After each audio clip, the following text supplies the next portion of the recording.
Hi வணக்கம்.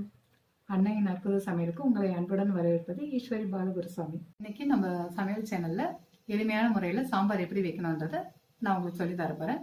அதுக்கு என்னென்ன பொருட்கள் தேவைன்னு பார்க்கலாம் வாங்க.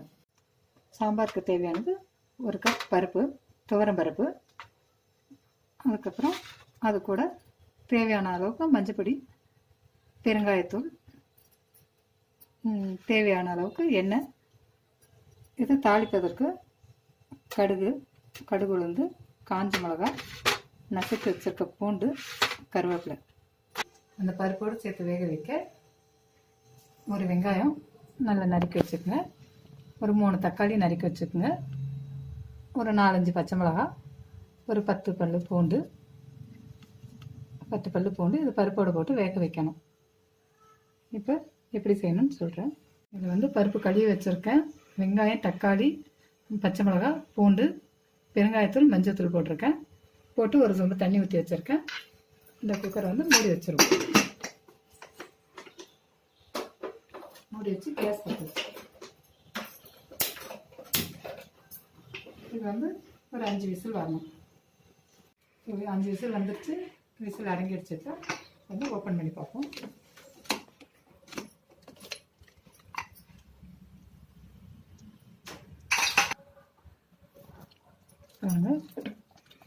நல்லா போட்டு நல்லா குழைய வந்திருக்கு.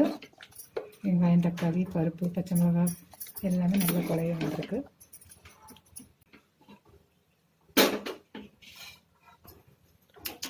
நம்ம கேஸ் பற்றிட்டு கடாயை வைக்கணும்.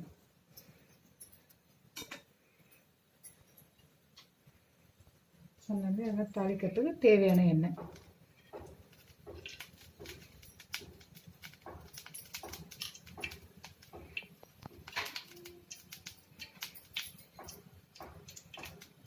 எண்ணெய் நல்லா காயட்டும்.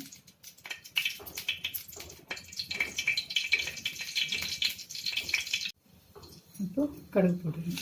கடுகு உள்ள போட்டு நல்லா பொரிஞ்ச நேரத்தில் காஞ்ச மிளகாய் போட்டுக்கணும்.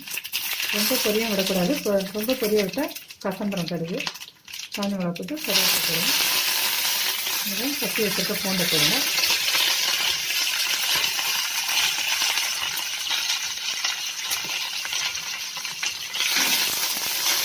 கிண்டி வச்சுட்டு சிவந்துடும்.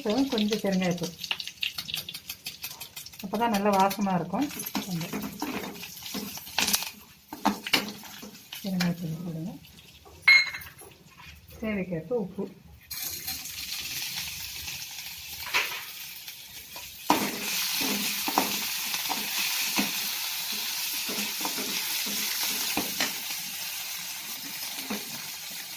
பருப்போட கட்டிடுங்க.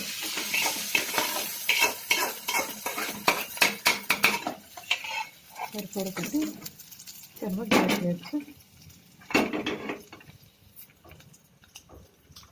தண்ணியாக வேணுன்றவங்க தண்ணியாக வச்சுக்கலாம்.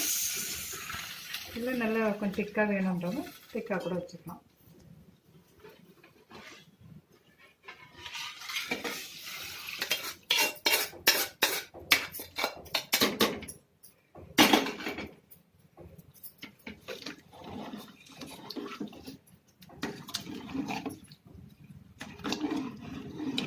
நல்லா இது ஒரு கொதி வர வரைக்கும் வச்சுக்கணும். சாம்பார் இப்போ நல்லா கொதிச்சு வச்சு இப்போ இந்த மல்லி இலையை தூவி இறக்கிட வேண்டியதுதான். இதில் நான் கல் உப்பு சேர்த்துருக்கேன். ஏன்னா கல் உப்பு சேர்த்தா தான் எல்லாத்துக்கும் நல்லது. குழம்புக்குலாம் கல் உப்பு தான் சேர்க்கணும். சால்ட் உப்பு சேர்த்தா அளவு தெரியாமல் போயிடும். அதாவது கல் உப்பு சேர்த்துருக்கேன். சுட சாம்பார் ரெடி ஆகிடுச்சு. இது டிஃபனுக்கும் லஞ்சுக்கும் வச்சுக்கலாம்.